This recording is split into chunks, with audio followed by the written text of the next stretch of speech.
We're back. Hey, everybody. Welcome to Season 2 of BCC Recap. My name's Evan. I'm Andrew. And we're so glad that you've joined us back here for Season 2.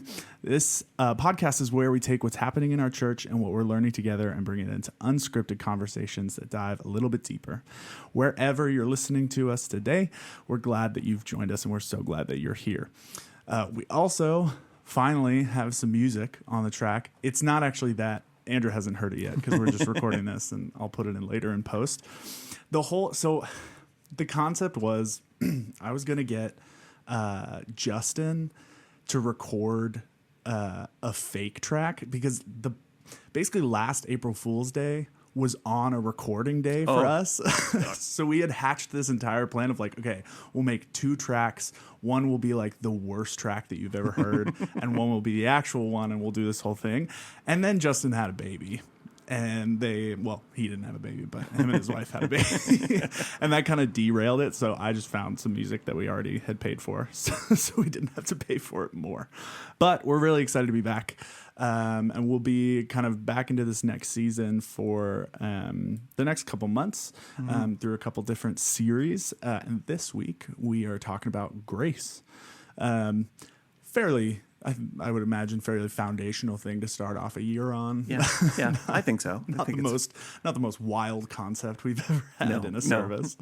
Why don't we start out with just a little bit of a recap? So do you want to talk about maybe like what is grace and what your main point and your challenge was for this past week? Yeah, so we talked actually quite a bit about grace, obviously, if it was the center point of the sermon and the center point of the series. And we talked about how grace is really a few different things, how it's unmerited favor, how you gain something that you just never ever deserved, and how grace is something that we also are called to not only receive, but to give to other people. But the main kind of thing was that God is a God of grace and that he gives us grace. And the main challenge I had was to receive grace and to be thankful for it. That God gives us his love and his mercy, and that he is so rich in mercy, and that we are saved by grace. That's what we spent a lot of time on in Ephesians 2, verse 6. It says that we were saved by grace, so that it's nothing that we can boast about, but instead it's the work that he does for us. And so, that's what we took a look at on Sunday. Yeah. It's interesting. Like, I think it could probably be said that 6 weeks seems like a lot for one topic, but when you actually dive into the substance of grace and how it's talked about in the Bible and all the different implications, you could probably pack a year just talking about grace. Why is it so important for us? Like, why do you think it is so foundational? Yeah, I think it's really like the cornerstone of not only theology, but the kingdom of God. That if you think about in Romans, it says, while we were still sinners, Christ died for us. And I just believe that grace is really the foundational to the kingdom of God, that we are welcomed in as we are, that we are invited in as we are, that we are included as we are, and that it's not based on what we have done, but instead it's based on what Christ has done. So for me, grace is really, really important for us to understand because it's all about how we get welcomed into the kingdom, welcomed into salvation. And when I say the kingdom, also into salvation and into eternity with Jesus too. It covers all those things. So we would not be Christians if there was not grace. We wouldn't be able to be here if there wasn't grace. So I just think it's such an important thing for us to, think about, talk about, and try to understand even deeper. Yeah. And I know you're going to be obviously unpacking this more over the next month and a bit. But was there anything specifically in this sermon this week that you wanted to get to that you didn't have time to?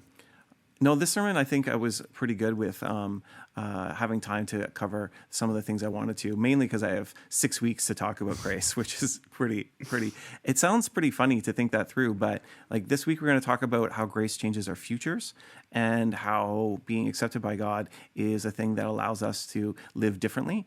And so I think that's going to be really important. We're going to take a look at how people also use the term grace in 6 different ways without even realizing it. And so we'll take a look at some of the subtleties of it. We'll talk about sharing grace, which is so hard to do, because if somebody needs it, it probably means that they don't deserve it, which means that it's really tough to give. And then we're going to also talk about some different kind of stages of grace. So there's just so much to unpack that I am grateful for 6 weeks to be able to do that.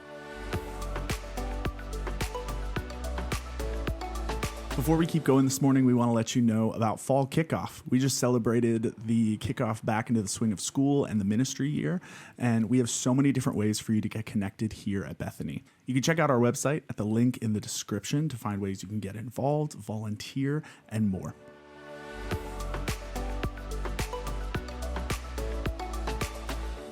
All right, so we got some questions for you today. Awesome. So the first one, and it's funny with these questions specifically, I imagine there are probably some that we'll hit up that will be answered in more detail later in this series as well. But this might give us a bit of a kind of interesting cross section. So the first one says, can grace and justice truly coexist, or do they inevitably pull against each other?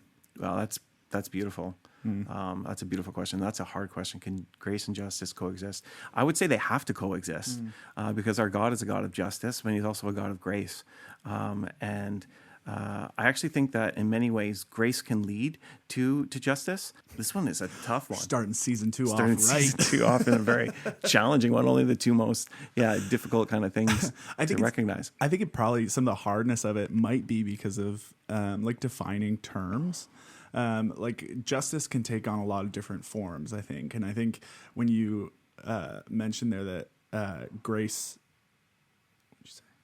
that grace can lead to justice. And this idea, like if justice is grounded in redemption, then I think grace is crucial to it, right? But if justice is grounded in like being punitive or in anything other than just like flourishing, we end up then like grace can't almost be a part of it, right? Yeah, I think that's actually like really, really wise, and that's really true. Yeah, if justice is just based on punitive behavior, on people's behavior, or whatever else it is, grace isn't so much a part of it. But if grace is, or justice is about restoration and renewal of all things and the coming together of all things being made right as they were originally meant to be, or you think about reconciliation, then grace has to be a part of that for there to be the refinding and the renewal of all things together. So they are... but they are kind of, I think, in our own minds sometimes two kind of poles that definitely do poles that can kind of pull on each other. Yeah, that's a really, really great question. I'm not sure I have a great answer for that one. Yeah, I think another way I'd phrase it maybe too is like, can grace and consequence coexist? Or like, I think sometimes the like the heart of that question is like, does grace mean that people don't actually, that they just get let off the hook, right? Well, I think we can give grace, but grace doesn't erase consequences. And grace doesn't erase some of the things that we might end up kind of dealing with. I think in my own, relationships or marriage, if I do something wrong, Krista can give me grace and forgive me, but there still might be broken trust. There still might be broken hurt. There still might be, ways in which I have to deal with things. In the same way that forgiveness doesn't necessarily mean that there isn't consequences either. Right. That sometimes I think the way we think of sin is, and that we kind of forget it, we sometimes think about God punishing us for our sins. Instead, I think we should often think of it kind of the other way, that sin itself has punishments within it. And while there is grace, sometimes we aren't saved from the actual consequences of our own choices that we bring into it. So I don't think those two things are necessarily completely separate as we might think. Speaking of punishment, I pulled a Bible verse from the very end of the Bible in Revelation. It says, it closes with the words in Revelation 22. It says, "The grace of the Lord Jesus be with God's people." The question is, why do you think grace is the Bible's final note? I also think it's like the first note too, that like we are created in and out of like love and grace and God wanting there to be someone to actually talk with, to be with, to have and share his love with. And so, I just think it's really important because I think the whole through line of the story of the Gospels, of the story of the gospel itself, is grace. And so I think it is important that it ends with that, because it also begins with that. We'll talk a little bit about that this Sunday, actually, and how grace is a part of the gospel and how that opens up a new future for us. And what Revelation is really about is, where does the future kind of end? And where it ends is with grace, and the grace being with God's people. And so I just think that is a beautiful way to kind of put it. And I'd never thought about that being the end note, but I think it's the right end note for sure. Well, it shouldn't surprise us, right, that if, like you were saying at the beginning, that God is a God of grace, that if the story of the Bible kind of hinges around God's work, that it would end with grace as well, right? That like that would be the kind of through line through everything, right? Yeah. Is that kind of like redemptive grace. Kind of connected into our first one, just talking about consequence and things like that and justice, is the question number 4 says, in what ways do we as individuals or communities unintentionally put conditions on grace? Oh, I think we do it in all sorts of ways all the time. I think it's especially hard for people who are followers of Jesus, because once you start to follow Jesus, you can somehow get into this idea that you have earned your place by your good behavior, because the whole point is for us to live and love and look more like Jesus. And so we put a lot of effort into that. But that effort doesn't mean that we have earned our spot. Dallas Willard once said that grace is not opposed to effort, it's opposed to earning. And so there can still be effort with grace, yet we are actually called to not be earning our place within Christianity. And once we think that we've earned our place, it's very easy then to slide into seeing other people who haven't earned their place. And I think it's often that's where legalism comes from, or that's where Phariseeism comes from. And we think that we've somehow, made it in, so therefore they haven't, because they haven't hit these kind of behavioral markers that we would have. And we often put, I think, limitations on what grace can. I think grace, properly understood, it actually should be offensive to us in many ways, especially if we're going to take a look at that, how it is offensive in some of the Gospels. But especially when we, see other people receiving it, it can bring within us an idea of like, oh, they don't deserve that. And you're like, yeah, that's the whole point. Neither do we.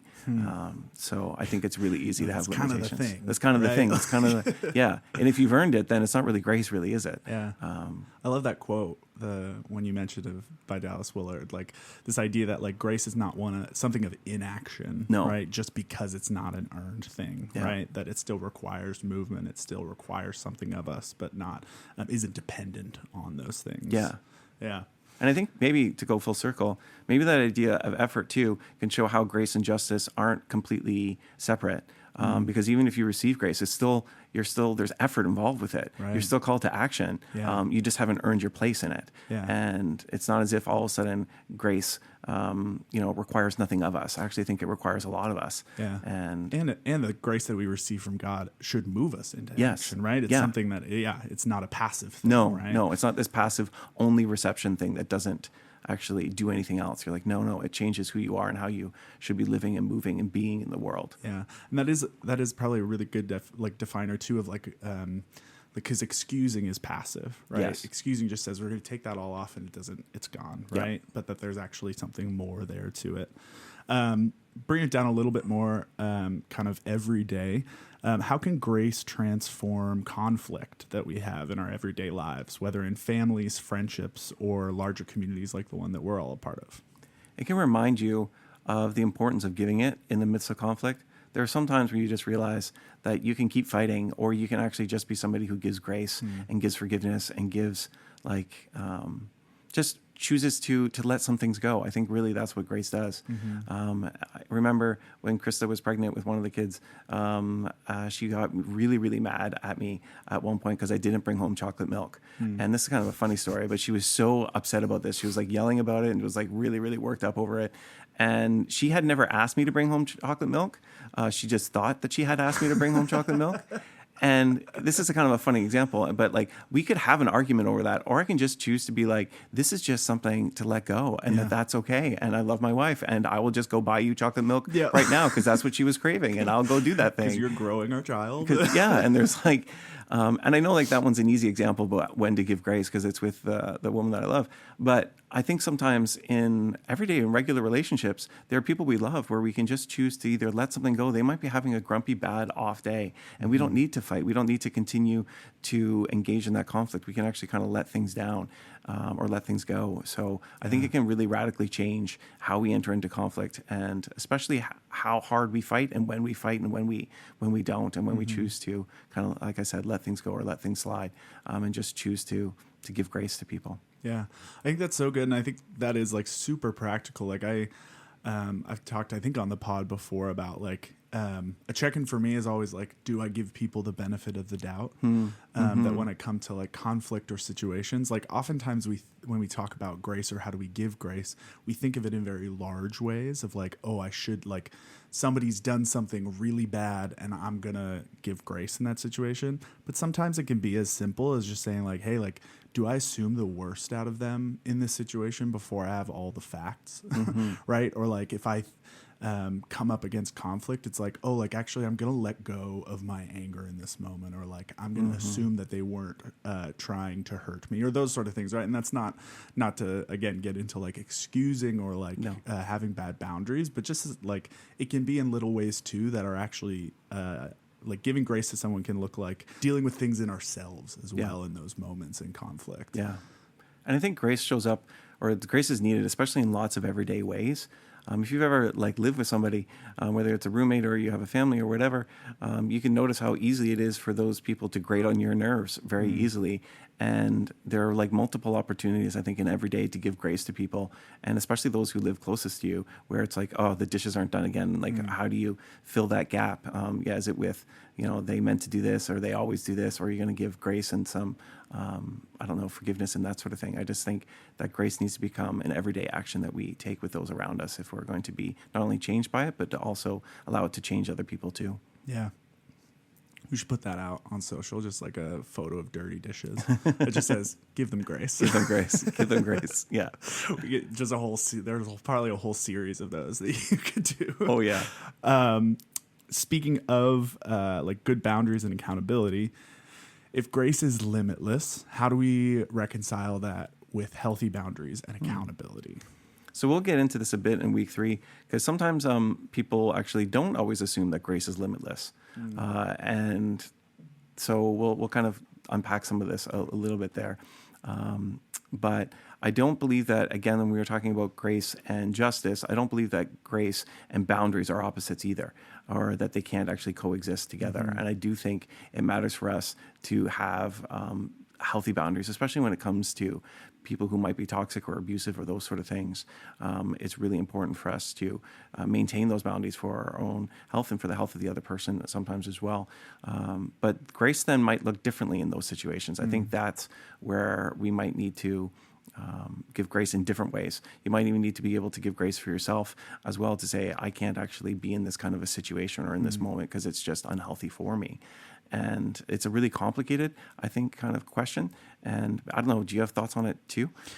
Yeah, it is tough. I think back, and not to like make this podcast just like come back to the same thing every time, but I think about like our language of posture and about like this kind of like posture that we wear, and that like having a posture of grace is going to look differently in different scenarios, and that like sometimes that does mean when people hurt you or those sort of things that you give grace and you forgive and all those sort of things. But then sometimes it can look like walking with grace through having boundary conversations or having a posture of grace when you do have to like make tough decisions, have tough conversations, right? So it's not always like grace means this is what happens, right? In the same way that sometimes it can be with somebody else, sometimes acting with grace means looking inward and how I'm presenting in a conversation or in a conflict and the kind of things that are going on internally for me.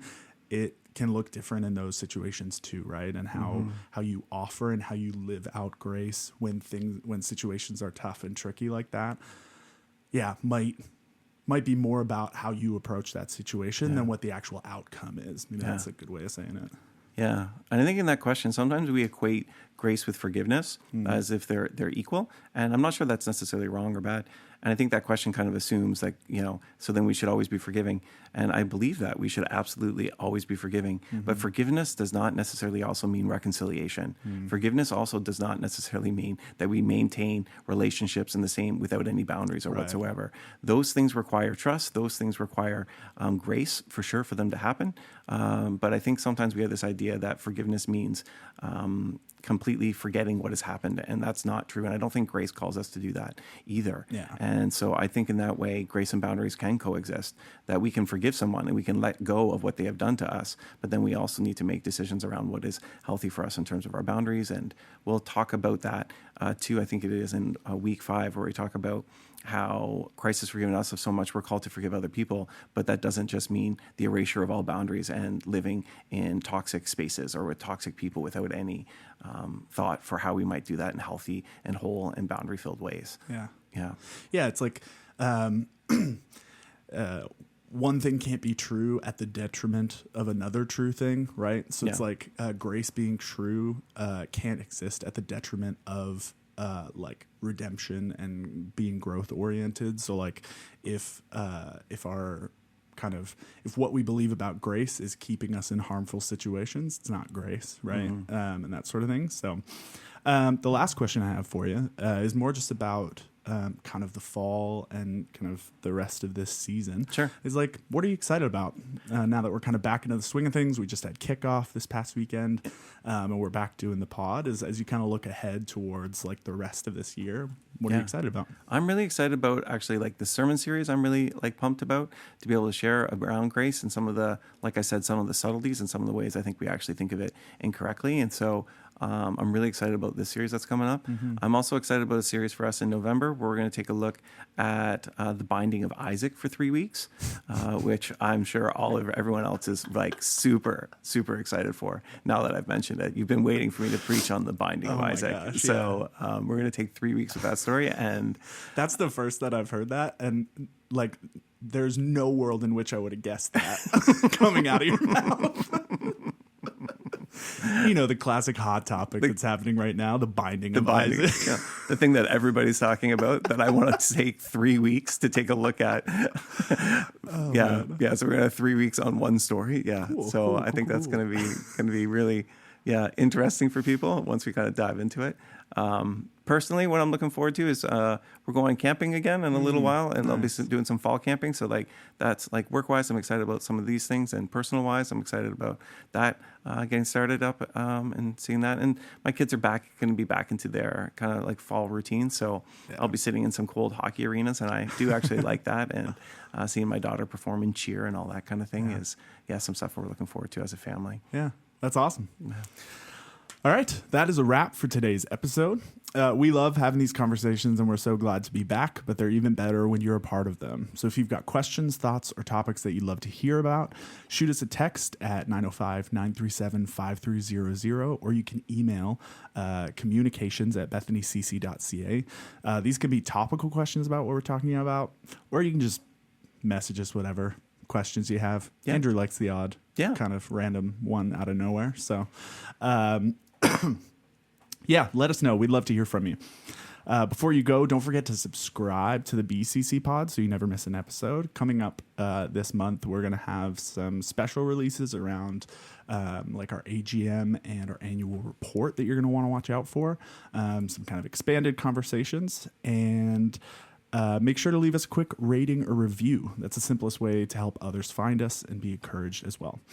Thanks again for joining us, and we'll see you all on Sunday and back here next week. See ya. See ya.